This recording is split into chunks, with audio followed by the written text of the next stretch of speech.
Hello dear students, welcome to all of you on our online educational platform सफलता digital. हाँ प्यारे बच्चों, आप सभी का स्वागत है आपके और हमारे ऑनलाइन एजुकेशनल प्लेटफॉर्म सफलता डिजिटल।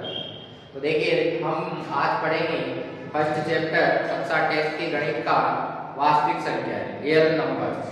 रियल नंबर्स में हम कुछ संख्याओं की जानकारी प्राप्त करते हैं, जैसे कि प्राकृत संख्या। प्राकृत संख्या क्या होती है, कहां से कहां तक होती है। तो प्राकृत जो संख्याएं हैं वो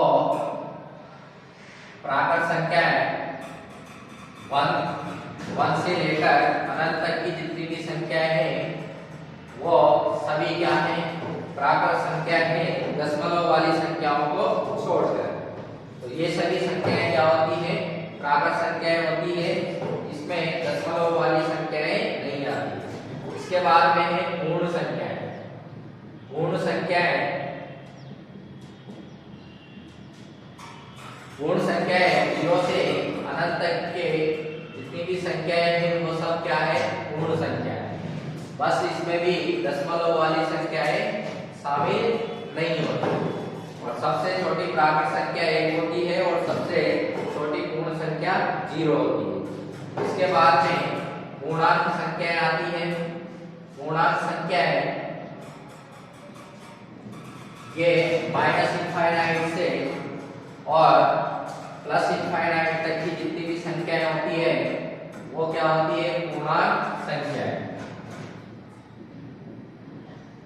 माइनस इनफाइनाइट से प्लस इनफाइनाइट के बीच की जितनी भी संख्याएं हैं वो सब पूर्णांक संख्याएं होती है। इसके बाद में परिमेय संख्याएं आती हैं। परिमेय संख्याएं ऐसी संख्याएं जिन्हें गिनती के रूप में लिख सकते हैं, यानी p/q के रूप में लिखा जा सकता है, वो सभी संख्याएं क्या होती है, परिमेय संख्याएं होती है। जैसे 1/3, 2/3, 4/5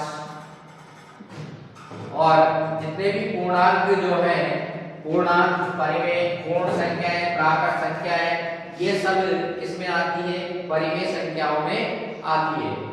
तो जिन्हें p/q यानी गिनती के रूप में लिखा जाता है वो परिमेय संख्या होती है। और अपरिमेय संख्या क्या होती है, अपरिमेय संख्या होती है जिनका दशमलव प्रसार क्या हो, अशांत हो और अनावर्ती हो। जिनका दशमलव प्रसार कैसा हो, अशांत और अनावर्ती हो, ऐसी संख्याएं क्या होती है, अपरिमेय संख्याएं होती है। जैसे एग्जांपल 0.1200, 1200, ये इस प्रकार की, यानी कि अशांत का मतलब इसमें भाग जाता ही रहता है, पॉइंट के बाद संख्याएं आती ही रहती है और इनका रिपीटेशन यानी पुनरावृत्ति भी नहीं होती है अंकों की। तो ऐसी संख्याएं क्या होती है, अपरिमेय संख्याएं होती है। और परिमेय और अपरिमेय दोनों का समूह क्या कहलाता है, वास्तविक संख्याएं कहलाता है। यानी परिमेय और अपरिमेय दोनों जो संख्याएं हैं वो दोनों संख्याएं क्या है, वास्तविक संख्या है। तो वास्तविक संख्याओं में सभी संख्याएं आ जाती है, प्राकृत संख्याएं, पूर्णांक, परिमेय और अपरिमेय, सभी संख्याएं किसमें आती है, वास्तविक संख्याओं में आती है। अब हम पढ़ेंगे चैप्टर 1.1। देखिए 1.1 में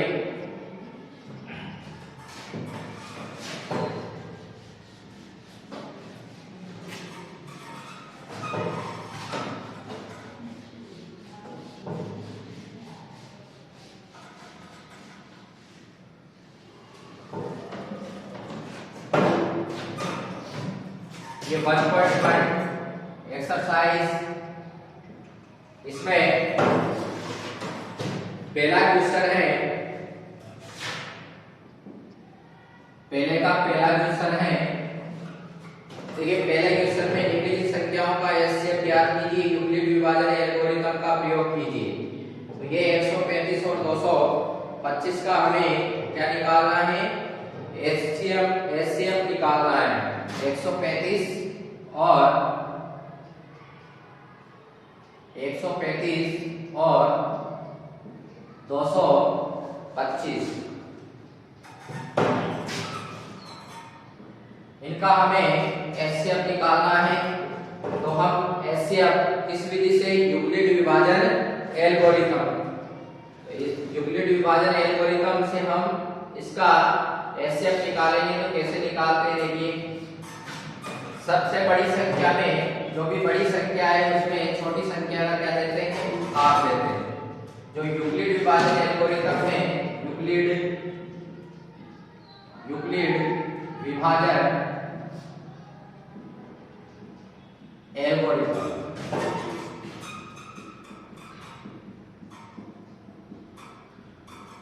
यूक्लिड विभाजन एल्गोरिथम में a बराबर b क्यूब प्लस r, यहाँ पर a यानी भाज्य है जिसमें भाग दिया जाता है, यहाँ b भाजक है और q भागफल है और r शेषफल है। a बराबर भाज्य, b भाजक, q भागफल और r शेषफल। यह है, इसको हम इस विधि से हम क्या निकालेंगे, एचसीएफ निकालेंगे। तो सबसे पहले क्या करेंगे, 225 में हम 135 का भाग देंगे, 225 में 135 का भाग देंगे और 225 में 135 का भाग कितनी बार जाएगा, देखिए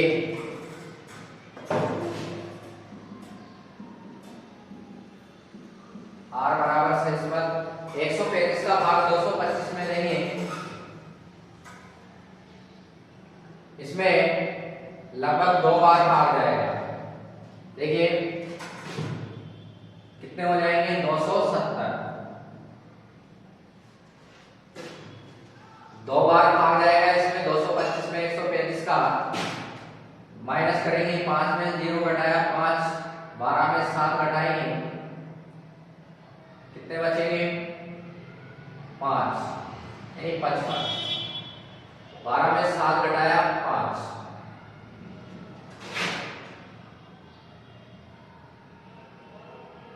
सॉरी इसमें एक बार ही भाग जाएगा, कितनी बार भाग जाएगा, एक बार, 135, 225 में इसमें 135 का भाग कितनी बार जाएगा, एक बार, इसमें 5 में से 5 घटाएंगे 0, इधर से 1 लिया, 12 में से 3 घटाए 9, यानी इसमें आएगा हमारे पास 90।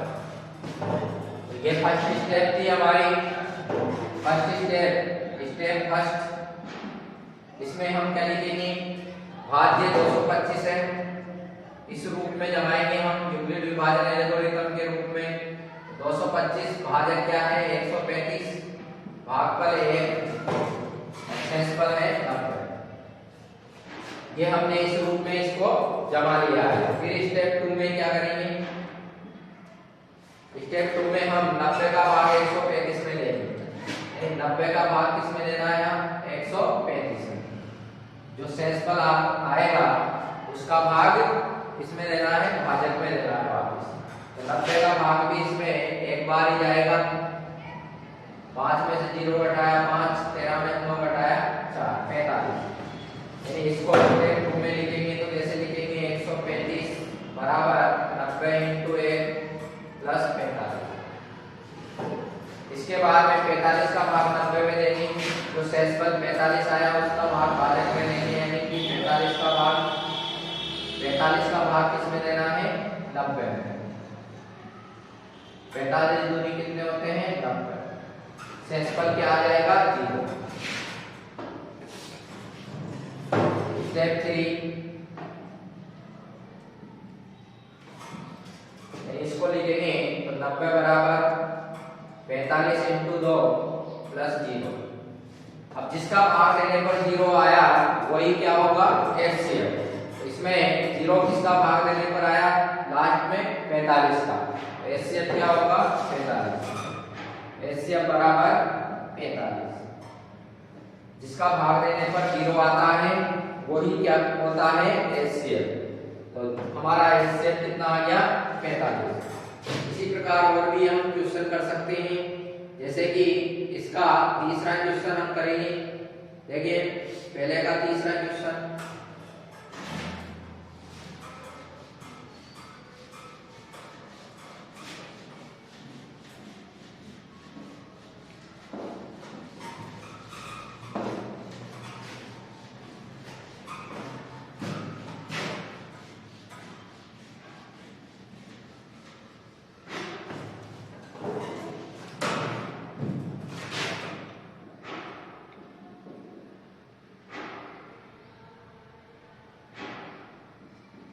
पहले का तीसरा क्वेश्चन है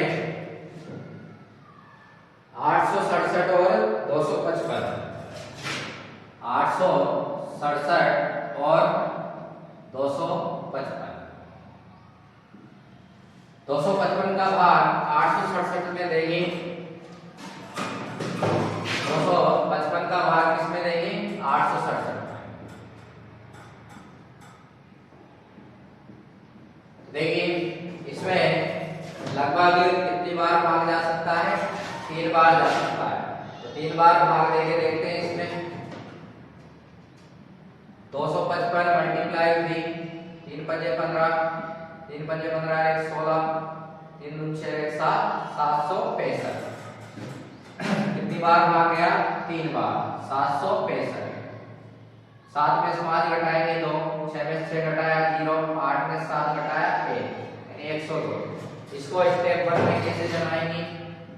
स्टेप 1 भाज्य यानी 867 भाजक 255 और भागफल 3 प्लस शेषफल 102। तो ये स्टेप 1 थी हमारी। अब स्टेप 2 में क्या करेंगे हम? 102 का भाग किसमें देंगे 255 में।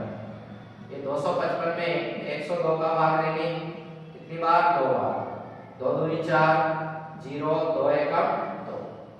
माइनस करेंगे 5 में से 4 घटाएंगे, 5 में से 0 घटाया 5 और 2 में से 2 घटाएंगे 0, 51। स्टेप 2 क्या होगी हमारी? 255 बराबर 102 इंटू 2 प्लस 51। फिर 51 का भाग किसमें देंगे 102 में। 51 का भाग देंगे हम 102 में। 51 कितनी बार 2 बार, ये आ जाएंगे 102 बराबर 0। स्टेप 3 क्या होगी? 102 बराबर 51 इंटू 2 प्लस 0। इसका भाग देने पर 0 आया शेषफल, 51 का भाग देने पर शेषफल 0 आया, इसलिए HCF क्या होगा हमारा 51। ये हो गया पहले का। इसमें 3 क्वेश्चन है, 2 मैंने बता दिए हैं, एक आप भी कर सकते हैं। इसके बाद में क्या करना है हमें? देखिए इसका दूसरा क्वेश्चन है, दर्शाइए कि कोई भी धनात्मक विषम पूर्णांक 6q+1 या 6q+3 या 6q+5 के रूप का होता है जहां q कोई पूर्णांक है। तो हम क्या करेंगे कि हमें क्या सिद्ध करना है? 6q+1 6q+3 6q+5 के रूप का होता है। तो हम क्या करेंगे?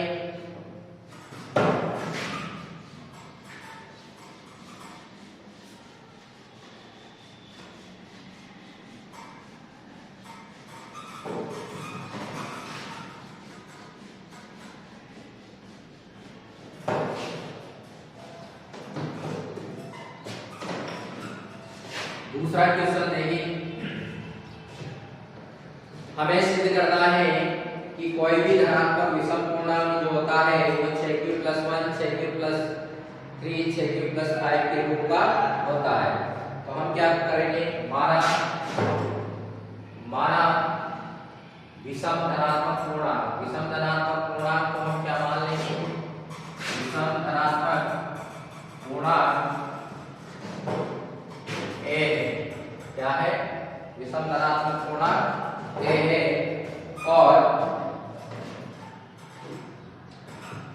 और देखिए इसमें और क्या मान लिया हमने? b बराबर 6। इसलिए यूक्लिड विभाजन एल्गोरिथम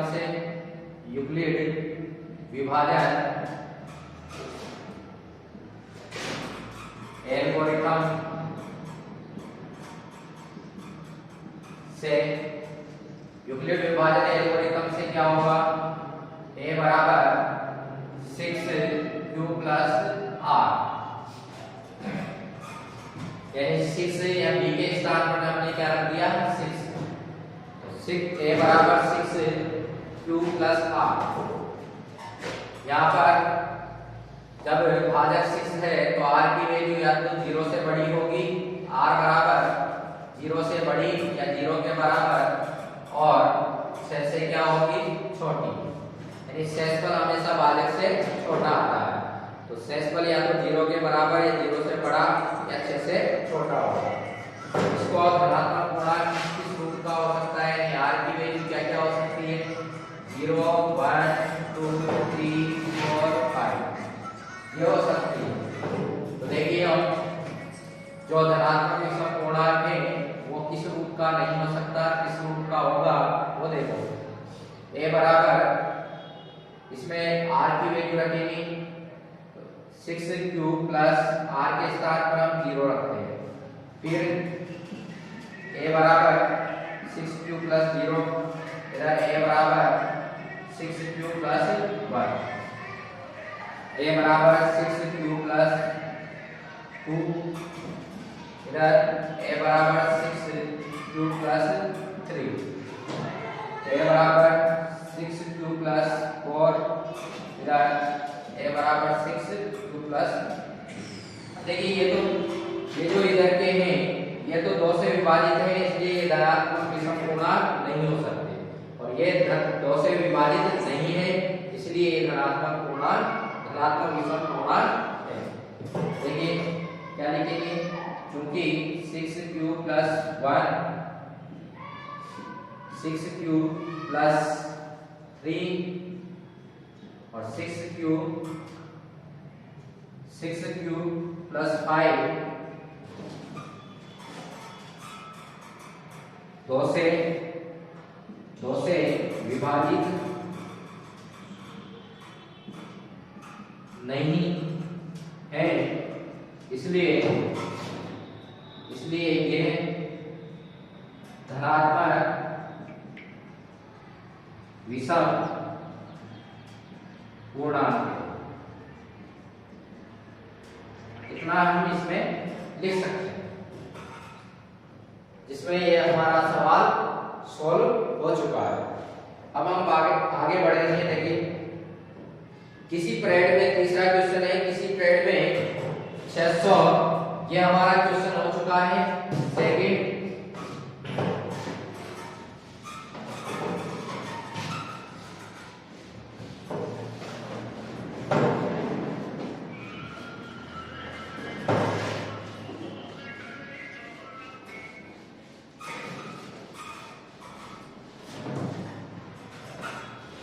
इसके बाद में देखिए ये जो तीसरा क्वेश्चन है, किसी पीरियड में 616 सदस्यों वाली एक सेना की टुकड़ी को 32 सदस्यों वाले एक आर्मी बैंड के पीछे मार्च करना है। दोनों समूह को समान संख्या वाले स्तंभों में मार्च करना है। उन स्तंभों की अधिकतम संख्या क्या है जिसमें मार्च कर सकते हैं। तो जो सेना की टुकड़ी है, किसी पीरियड में 616 सदस्य वाली एक सेना की टुकड़ी, सेना की टुकड़ी जो 616 सदस्य होंगे, और जो बैंड है 32 सदस्यों वाली एक आर्मी बैंड है, उसके पीछे मार्च करना है। तो उसको कैसे बांटेंगे हम, इसका हम क्या ज्ञात करेंगे, एचसीएल। क्या निकालेंगे हम, एचसीएल। तो 616 और 32 का क्या निकालना है आपको, एचसीएल निकालना है, और 616 और 32 का जो एचसीएफ हम निकालेंगे वही इसका क्या होगा, आंसर होगा। यानी कि वो अधिकतम संख्या हमारे पास आ जाएगी स्तंभों की जिसमें वो मार्च कर सकते हैं। तीसरा पहले के जैसा ही क्वेश्चन है, वही अलग नहीं है। पहले के मैंने वैसे भी 2 क्वेश्चन बता दिए हैं, तो उसी हिसाब से आप कर सकते हैं। चौथा क्वेश्चन देखिए, यूक्लिड विभाजन प्रमेय का प्रयोग करके दर्शाइए कि किसी धनात्मक पूर्णांक का वर्ग किसी पूर्णांक m के लिए 3m या 3m+1 के रूप का होता है। तो संकेत में भी लिखा हुआ है हमारे पास कि मान लीजिए x कोई धनात्मक पूर्णांक है, तब 3q+1 या 3q+2 के रूप में लिखा जा सकता है। तो हम क्या मान लेते हैं, देखिए माना चौथा क्वेश्चन है, माना धनात्मक पूर्णांक को 3q+1 और 3q+2 के रूप में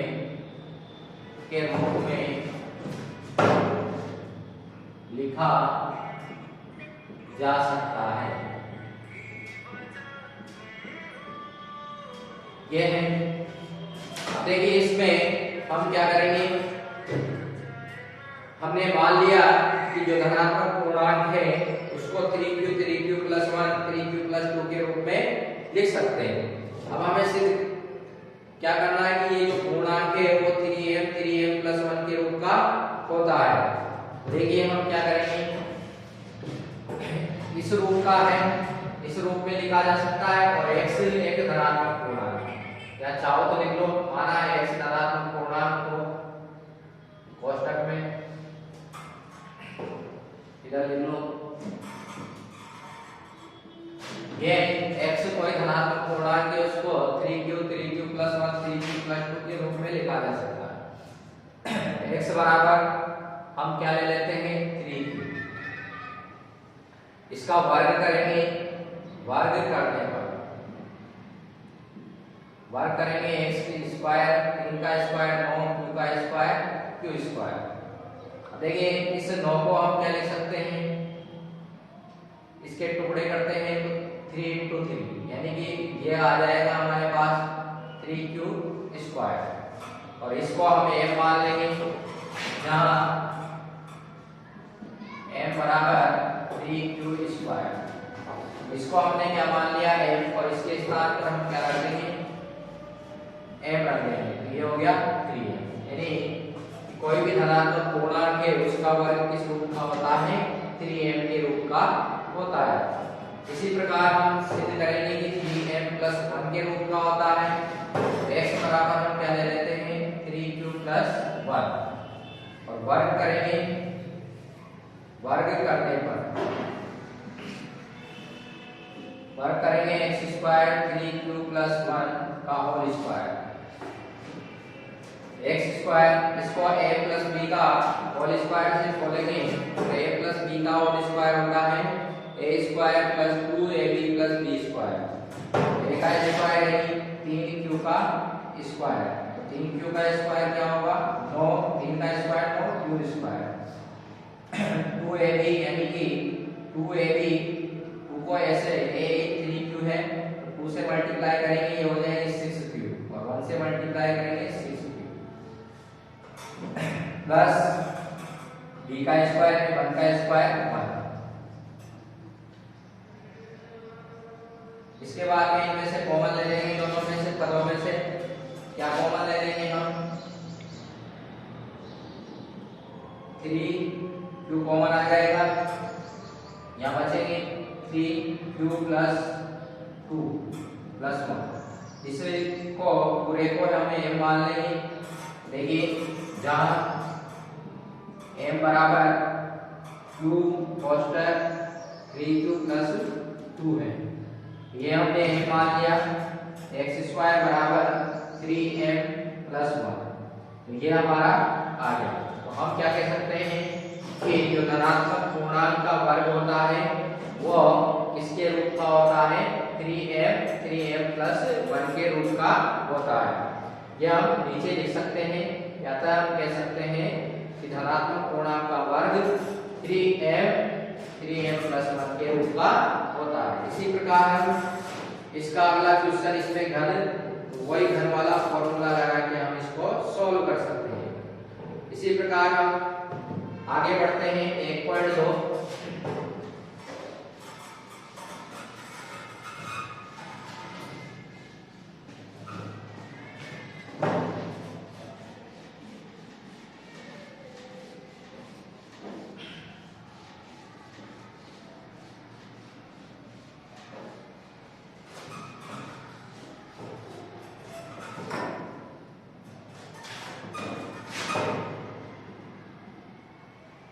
1.2 में देगी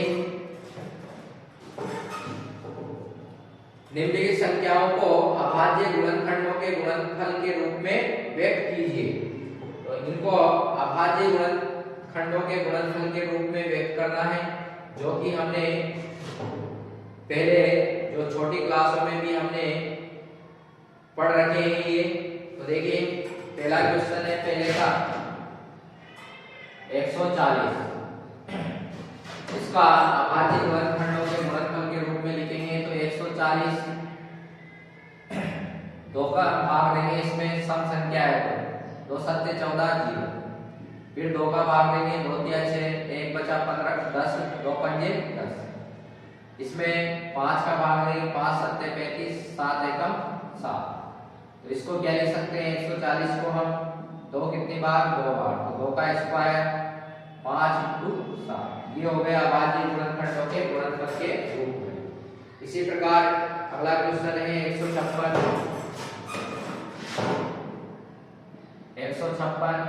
तो इसमें भी ऐसे ही करेंगे।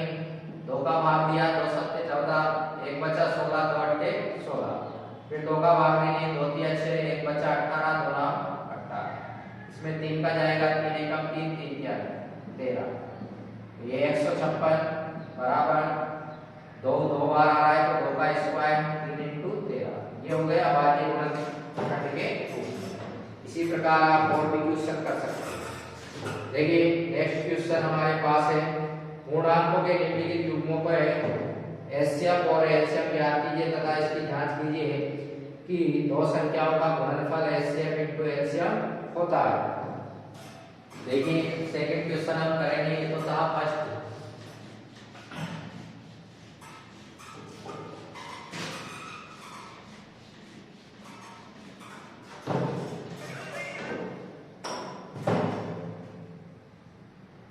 सेकंड का फर्स्ट क्वेश्चन है 26 और 91।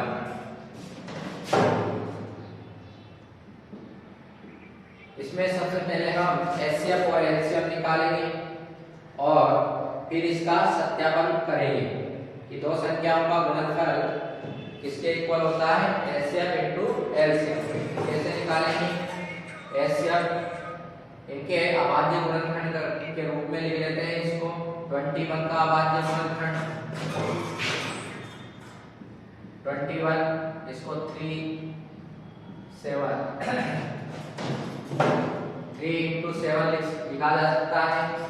और 91 को क्या लिखा जा सकता है, देखो 91 का अभाज्य गुणनखंड 7 13 7 × 13,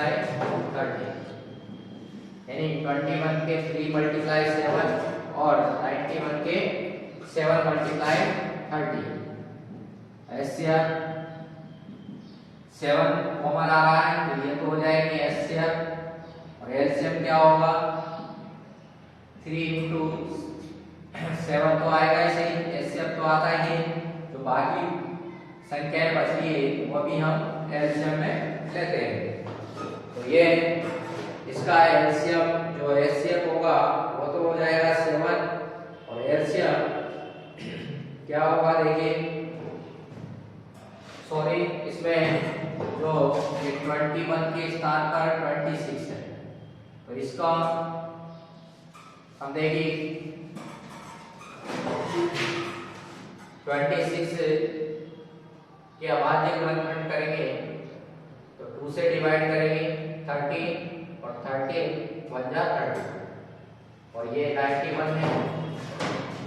इसमें 26 के अभाज्य गुणनखंड 2 × 13 और 91 के 7 × 13, तो एचसीएफ होगा 30, और एलसीएम क्या होगा 13 तो आएगा ही सही, इसमें 2 है और 7 है एक्स्ट्रा, तो जो एक्स्ट्रा होता है वो भी इसमें एलसीएम में लिया जाता है।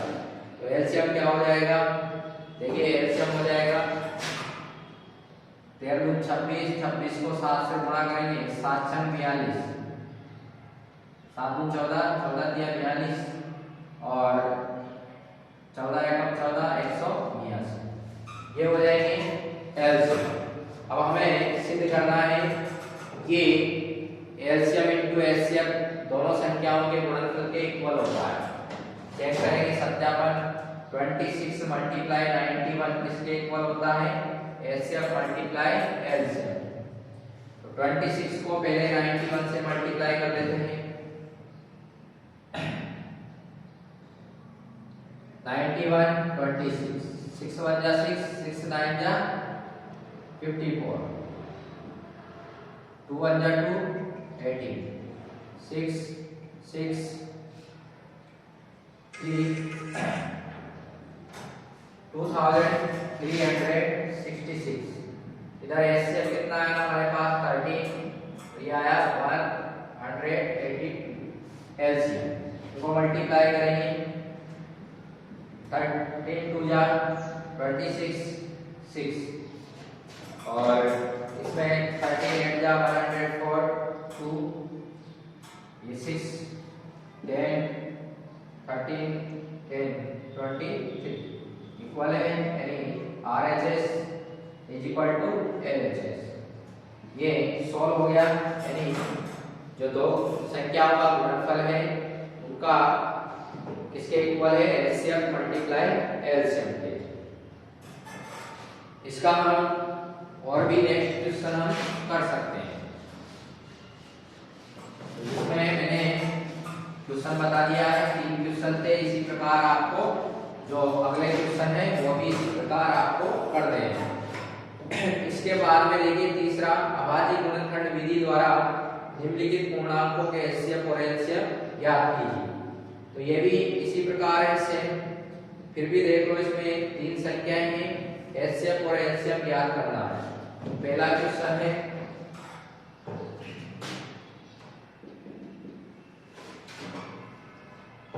12 15 और 21।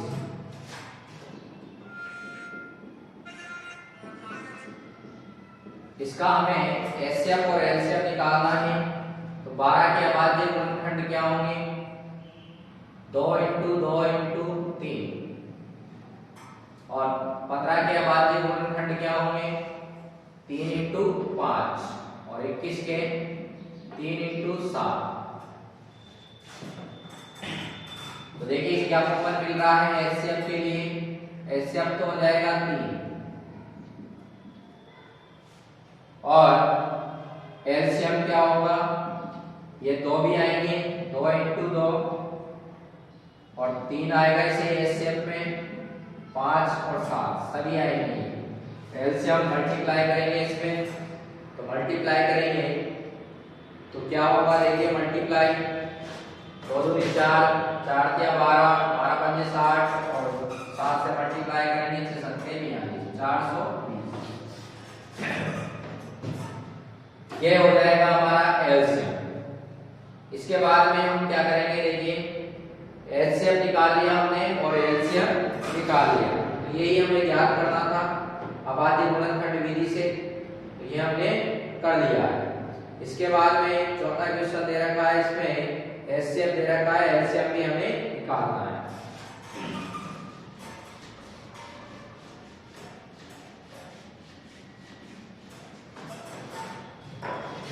चौथे क्वेश्चन में देखिए एचसीएफ 306 और 657। 306 657 इसका एचसीएफ दे रखा है हमें 9 और हमें एलसीएम निकालना है। तो हम जानते हैं कि दो संख्याओं का गुणनफल जो होता है वो उसके एचसीएफ और एलसीएम के मल्टीप्लाई के इक्वल होता है। 306 इंटू 657 ये दोनों संख्याएं हैं और इनका हमें एचसीएफ दे रखा है, HCF into LCM. 306 into 657 HCF है 9 एलसीएम। 9 को इधर लेके आएंगे तो बटे में बराबर एलसीएम। 9 से भाग देंगे तो 9 9 27, 9 से कट जाएंगे 9 27 और 3 बचा 36, 9 9 चौको 36। 34 को 657 से क्या कर लेंगे मल्टीप्लाई, और 34 को 657 से मल्टीप्लाई करेंगे तो ये आएगा हमारे पास 22,338। एलसीएम बराबर कितना आएगा 22,338। ये हमारा एलसीएम हो जाएगा। इसी प्रकार हम और भी क्वेश्चन कर सकते हैं। जो छठा क्वेश्चन है 7 × 11 × 13 + 13। देखिए छठा क्वेश्चन,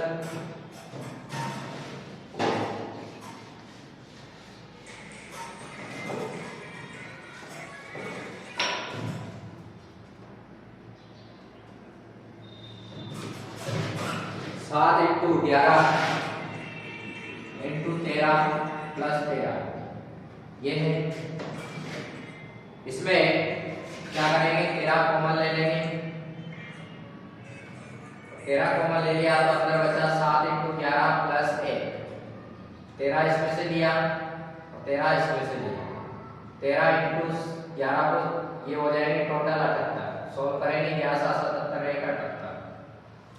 78 को अभाज्य गुणनखंड के रूप में लिखेंगे। तो अभाज्य गुणनखंड के रूप में क्या लिख सकते हैं हम, देखिए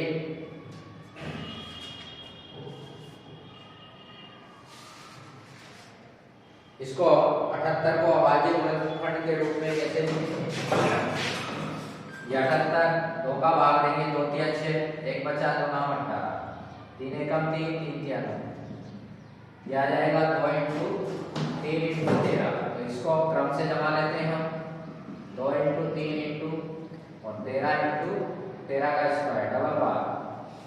ये अब हम जानते हैं कि प्रत्येक भाज्य संख्या को अभाज्य संख्याओं के गुणनखंड के रूप में लिखा जा सकता है।